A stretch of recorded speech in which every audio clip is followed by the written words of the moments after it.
नमस्कार विद्यार्थी मित्र हो. आज आपण द्वितीय वर्ष चतुर्थ सत्रातील आपला भूगोल विषयाच्या अनुषंगाने असणारा आपला पेपर सागरशास्त्र या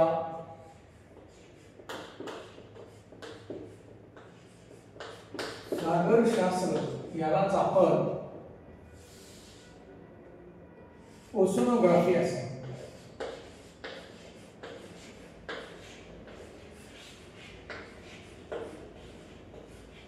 सागरशास्त्र ओशनोग्राफी या पेपरचा या ठिकाणी आपण अभ्यास करत आहोत.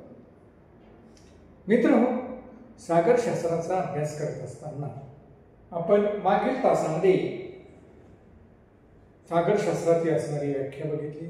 सागरशास्त्राच्या विकासात सागरशास्त्राचा जो काही विकास झाला त्या विकासामध्ये कशा पद्धतीने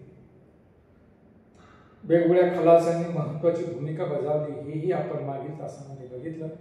सागरशास्त्राच्या अभ्यासाचं अलीकडच्या काळामध्ये कशा पद्धतीनं महत्त्व प्राप्त झालेलं आहे याचाही भाग आपण मागील तासामध्ये अभ्यासण्याचा प्रयत्न केलेला आहे. मित्र, यामध्ये ज्यावेळेस आपण सागरशास्त्राचा अभ्यास करतो त्यावेळेस आपल्या असं लक्षात येतं की जगातील असणारं जे काही पृथ्वीवरील असणारं जे काही पाण्याचं वितरण आहे, जलाचं वितरण आहे, या वितरणाचा असणारा एकंदर अभ्यास आणि मग हे जगातील वितरण कशा पद्धतीने झालेलं आहे हे ज्यावेळेस आपण पाहतो त्यावेळेस आपलं असं लक्षात येतं की पृथ्वीवर 29% जमिनीचा भाग आहे, तर 71% भाग हा जलाचा किंवा पाण्याचा भाग आहे. आणि मग या 71% भागाला जर आपण पाण्याच्या भागाला जर आपण 100% बघितलं तर आपलं असं दिसतं की त्यामध्ये जवळपास 92.30% भाग हा महासागराचा आहे आणि उरलेला जो काही भाग आहे तो खाड्या, आखात किंवा भूमी गोड्या पाण्याच्या स्वरूपात असणाऱ्या पृथ्वीवरील किंवा जमिनीवरील असणाऱ्या तलाव, नदी या संदर्भातला आहे. मित्रांनो, या ठिकाणी जर आपण जलावरणाच्या संदर्भात अभ्यास करतोय त्यावेळेस मग आपल्या लक्षात असं येतं की हे जे काही महासागराचा भाग आहे त्या महासागरापैकी काहीच महासागर अतिशय महत्त्वाचे आहेत. कारण मग तो पॅसिफिक महासागर असेल, अटलांटिक महासागर असेल, हिंदी महासागर असेल किंवा आर्टिक महासागर आहे, या 4 महासागरांनाच या जलावरणापैकी 92.30% भाग हा व्यापलेला आहे. मग या 4 महासागराचाच अभ्यास आपण सागर शास्त्राच्या अनुषंगाने अधिकाधिक करण्याचा प्रयत्न करत असतो. आणि मित्र हो, या 4 महासागराचा अभ्यास करत असताना या महासागरातील एकंदर हे जे काही महासागर आहेत यातील एकंदर तळरचनाचं स्वरूप कसं आहे हे पाहण्याचा प्रयत्न आपण मागील तासामध्ये करत होतो. आपण बघितलं की सागर तळरचना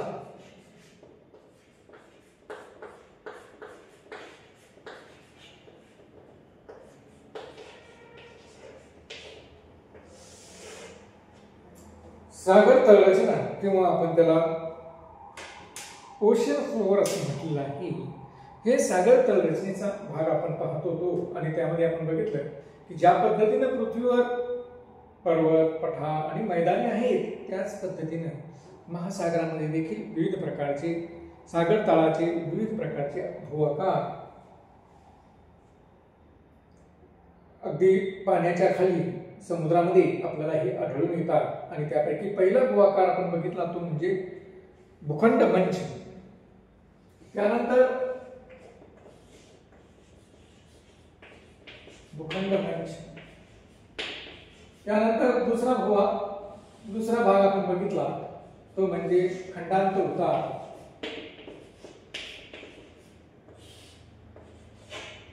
आणि तिसरा भाग आपण जो काही बघितला तो सागरी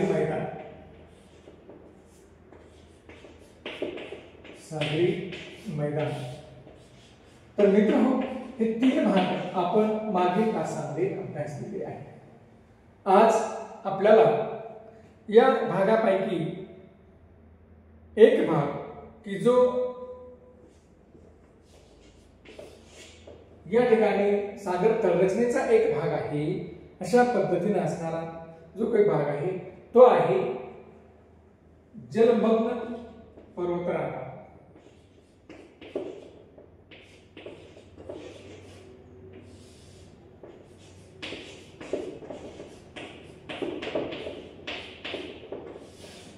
जलमग्न पर्वतरांगा। आणि मित्रहो, ज्या पद्धतीने पृथ्वीवर विविध प्रकारच्या पर्वतरांगा आहेत, मग ते हिमालय असेल, अँडीज असेल, भूपृष्ठावर रॉकी पर्वतरांग असेल, या पद्धतीनेच सागर तळावर देखील, सागर तळरचनेमध्ये देखील विविध प्रकारच्या पर्वतरांगा की ज्या जलमग्न आहेत, अशा प्रकारच्या पर्वतरांगा या आपल्याला सागर तळरचनेच्या भागामध्ये दिसून येतात। आणि मग अशा सागर तळरचनेचा भागामध्ये असणाऱ्या या पर्वतरांगेचा या ठिकाणी आपण अभ्यास करतो। मित्रांनो, मैदानाच्या मध्यभागी, सागरी मैदानाच्या मध्यभागी जे काही उंचवटे आपल्याला दिसून येतात, साधारणतः हे उंचवटे सागरी मैदानावर 1000 ते 2000 मीटर किंवा त्यापेक्षाही जास्त उंचीचे असे उंचवटे आढळतात। अशा या उंचवट्यांनाच आपण जलमग्न पर्वतरांगा असं म्हणतो। जो काही सागरी मैदानाचा भाग आहे, सागरी तळरचनेमध्ये साधारणतः जर आपण बघितलं की सागराची तळरचना आहे आणि त्या तळरचनेमध्ये जो काही सागरी मैदानाचा सपाट आणि सखल असा जो काही भाग आहे, या सपाट आणि सखल अशा विस्तृत पसरलेल्या सागरी मैदानावर जे काही उंचवटे आढळतात, आणि हे उंचवटे जर आपण बघितलं तर आपल्याला असं दिसतं की हे उंचवटे जवळपास 1000 ते 2000 मीटर पेक्षाही जास्त उंचीचे आपल्याला दिसून येतात। आणि अशा पद्धतीने असणाऱ्या या उंचवट्यांनाच आपण जलमग्न पर्वतरांगा असं या ठिकाणी म्हणत असतो। आणि अशा प्रकारच्या जलमग्न पर्वतरांगांचा जर आपण विचार केला तर मित्रांनो, या ठिकाणी जर आपण बघितलं तर आपल्याला असं दिसतंय की अशा प्रकारच्या जलमग्न पर्वतरांगा या अटलांटिक महासागरामध्ये, पॅसिफिक महासागरामध्ये, हिंदी महासागरामध्ये आपल्याला प्रामुख्याने दिसून येतात। त्यामध्ये अटलांटिक महासागरामध्ये असणारी जी काही पर्वतरांग आहे, ही अटलांटिक महासागराच्या मध्यभागी चॅलेंजर नावाची ही पर्वतरांग आहे। आणि याच चॅलेंजर नावाच्या पर्वतरांगेचं शिखर हे बेटाच्या स्वरूपात सेंट हेलेना नावाचं जे काही बेट आहे, हे सेंट हेलेना नावाचं बेट म्हणजेच या चॅलेंजर नावाच्या पर्वतरांगेचं सागराबाहेर आलेलं टोक आहे किंवा शिखर आहे। आणि ते बेटाच्या स्वरूपामध्ये आपल्याला या ठिकाणी दिसून येतं। तसंच हवाई बेटे म्हणजेच हवाई बेटे जे आहेत, हे हवाई बेटे देखील एक प्रकारच्या पर्वतरांगाच आहेत की ज्या हवाई बेटाच्या अनुषंगाने त्यांची शिखर ही प्रामुख्याने या ठिकाणी पाण्याच्या वर किंवा जलभागाच्या वर आलेली आपल्याला दिसून येतात। अशा प्रकारच्या पर्वतरांगा या प्रामुख्याने या सागरी भागामध्ये आपल्याला दिसून येतात, ज्यांना आपण जलमग्न पर्वतरांगा असं या ठिकाणी म्हणतो। त्यानंतर दुसरा जो काही भाग आहे तो आहे सागरी गळता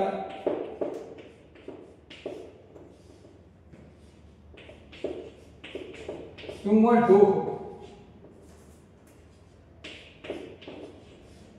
सागरी गळता किंवा डोह ज्या पद्धतीने पृथ्वीच्या पृष्ठभागाचा जर विचार केला तर आपल्याला असं दिसतं की खोल अशा प्रकारच्या दर्या देखील काही ठिकाणी आपल्याला दिसून येतात। तशाच पद्धतीने खोल सागरी मैदानाच्या अनुषंगाने जर आपण विचार केला तर सागरी मैदानाच्या तळभागावर अरुंद, खोल व तीव्र उताराच्या असणारे जे काही खोलगट भाग असतात, त्या खोलगट भागांना प्रामुख्याने सागरी गळता किंवा सागरी डोह असं आपण म्हणतो। सागरी गळता किंवा सागरी डोह असं आपण या ठिकाणी म्हणतो। आणि अशा पद्धतीचे हे सागरी डोह किंवा गळता या प्रामुख्याने या महासागरामध्ये आपल्याला दिसून येतात। साधारणतः विचार केल्यास जगामध्ये अनेक डोंगर किंवा अनेक गर्ता या सागरी मैदानावर आपल्याला या सागर तळरचनेच्या अनुषंगाने दिसून येतात। या ठिकाणी आपण जर बघितलं तर आपल्याला असं दिसेल की ज्या सागरी गर्तांची किंवा ज्या खोलगट भागाची खोली सागरी मैदानावरील ही कमी असते अशांना आपण डोह असं म्हणतो। ज्यांची खोली कमी आहे अशांना आपण डोहा असं म्हणतो आणि ज्यांची खोली साधारणतः 6000 मीटर पेक्षाही जास्त आहे अशांना आपण सागरी गर्ता असं या ठिकाणी म्हणतो। म्हणजे सागरी डोह आणि गर्ता या एकाच अर्थाने या ठिकाणी आहेत, परंतु त्यामध्ये देखील आपण वर्गवारी करण्याचा प्रयत्न केलेला आहे की ज्यांची खोली कमी आहे अशांना आपण डोह म्हणायचं आणि ज्यांची खोली अधिक आहे अशांना आपण गर्ता असं म्हणायचं असं आपण या ठिकाणी निश्चित केलेलं आहे। आणि त्यामुळं सागरी गर्ता किंवा सागरी डोह हे प्रामुख्याने या सागर तळरचनेमध्ये आपल्याला एक सागर तळरचनेचाच एक भूभाग म्हणून आपल्याला या ठिकाणी दिसून येतात। मित्रहो, आपण जर बघितलं तर आपल्याला असं दिसतं की सर्वसाधारणपणे या सागरी डोहांची खोली ही 5000 मीटर पर्यंत असते, परंतु जर त्याही पेक्षा अधिक खोलीच्या काही डोह असतील तर त्यांना आपण गर्ता असं म्हणतो। आणि मग आपण जर बघितलं की साधारणतः 8000 मीटर पेक्षाही जास्त खोलीच्या काही गर्ता या प्रामुख्याने महासागरामध्ये दिसून येतात। 8000 मीटर पेक्षाही जास्त खोलीच्या गर्ता या महासागरामध्ये दिसून येतात आणि आपण पाहतो की जवळपास 8000 पेक्षा जास्त खोलीच्या गर्ता या जवळपास 8 आहेत। या गर्ता पैकी पॅसिफिक महासागरांचा जर आपण विचार केला तर जगामध्ये एकूण जवळपास 57 गर्ता असून त्यापैकी 32 एकट्या पॅसिफिक महासागरामध्ये आहे। अटलांटिक महासागरामध्ये 19, हिंदी महासागरामध्ये 6 आणि या सर्व गर्ता या बहुतेक 6000 मीटर पेक्षा जास्त खोल असलेल्या आपल्याला दिसून येतात। त्यापैकी 8 गर्ता तर या 8000 मीटर पेक्षाही जास्त खोलीच्या असलेल्या आपल्याला दिसतात। सर्वात जास्त जगातील सर्वात जास्त खोलीची जी काही गर्ता आहे ती सगळ्यात जास्त खोलीची गर्ता ही पॅसिफिक महासागरामध्ये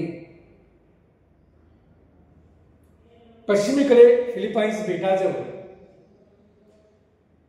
मरियाना नावाची गर्ता आहे की जिची खोली ही साधारणतः 11033 मीटर एवढी खोलीची ती गर्ता ही प्रामुख्याने या ठिकाणी आपल्याला दिसून येतात। मित्र, याशिवाय देखील 8000 मीटर पेक्षा जास्त खोलीच्या ज्या काही गर्ता आहेत त्यामध्ये क्युराईल नावाची जी काही पॅसिफिक महासागरातील गर्ता आहे ती 10498 मीटर खोलीची आहे।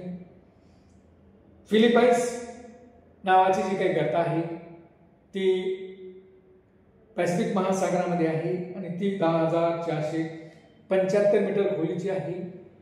त्यानंतर पोर्टो रिको नावाची जी काही गर्ता आहे ती अटलांटिक महासागरामध्ये आहे आणि ती जवळपास 8385 मीटर खोलीची आहे। हिंदी महासागरातील सर्वात खोल गर्ता जी सुदा नावाची खोल गर्ता आहे, सुंदा नावाची, ती 8110 मीटर खोलीची असलेली आपल्याला दिसून येते। प्युर्टो रिको, साऊथ सँडविच, रोमन्स या अटलांटिक महासागरातील असणाऱ्या गर्ता देखील जवळपास 8000 मीटर पेक्षाही जास्त खोलीच्या असलेल्या आपल्याला दिसून येतात। तर मित्रहो, या ठिकाणी आपल्याला असं दिसून येतं की या ज्या काही गर्ता आहेत, म्हणजेच गर्ता म्हणजे काय, तर गर्ता म्हणजे सागरी मैदानाच्या तळावर अरुंद, खोल व तीव्र उताराचा जो काही भाग, खोलगट भाग असतो त्याला आपण सागरी डोह किंवा गर्ता असं म्हणतो. ज्या कमी खोलीच्या असतात त्यांना आपण 5000 मीटरपेक्षा ज्या काही कमी खोलीच्या असतात त्यांना आपण डोह म्हणतो आणि 5000 मीटरपेक्षा जास्त खोलीच्या असणाऱ्या भागाला आपण गर्ता असं या ठिकाणी म्हणतो. आणि मित्रहो, अशा पद्धतीने आपण जर बघितलं तर आपलं असं दिसतं की जगातील सर्वात खोल गर्ता ही अटलांटिक पॅसिफिक महासागराच्या पश्चिमेला फिलिपाईन्स बेटाजवळ मरियाना नावाची गर्ता की जी 11033 मीटर खोल असलेली असलेला दिसून येते. तर मित्रांनो, अशा पद्धतीने आपण या ठिकाणी सागरी गर्ताच्या संदर्भात या ठिकाणी भाग बघितला. याशिवाय सागर तळ रचनेच्या संदर्भात जर बघितलं तर बेटे देखील या सागर तळ रचनेचाच एक भाग आहे. आपण पाहतो की सागर तळ रचनेचा काही भाग वर उंचावून मग ती पर्वतांची शिखरं असतील किंवा ज्वालामुखीच्या उद्रेकातून उंचावलेला भाग असेल किंवा सागरामध्ये प्रवाळ टिकामुळे निर्माण झालेली बेटे असतील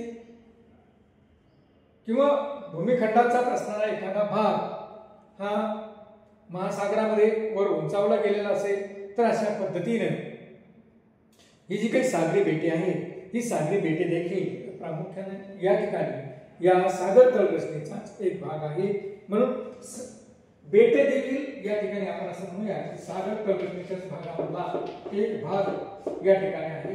अशा पद्धतीने आपण मित्रांनो सागर तळ रचना काय आहे ही या ठिकाणी बघितलेली आहे. धन्यवाद.